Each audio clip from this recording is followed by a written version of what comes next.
बिलावल भुट्टो ने दो टोक अल्फाज में वाज़ेह कर दिया कि पाकिस्तान का दहशत गर्द ग्रुपों से कोई ताल्लुक नहीं। सवाल किया कि अगर पाकिस्तान दहशत गर्द ग्रुपों की पुष्टपनाही कर रहा होता तो FATF की ग्रे लिस्ट से क्यों निकाला जाता?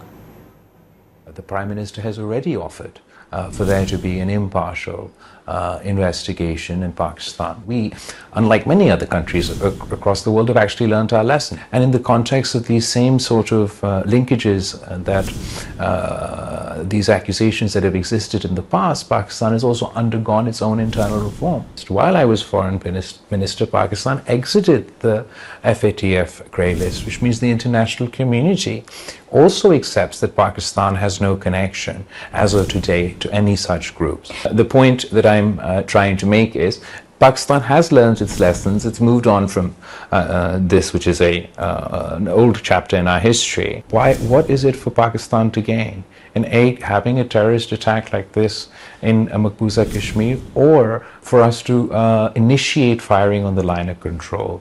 I know without hesitation that Pakistan would just be responding to firings from the Indian side. In fact, at the end of the day, it's the Indian side that's emotional right now. It's the Indian side that's being irrational right now.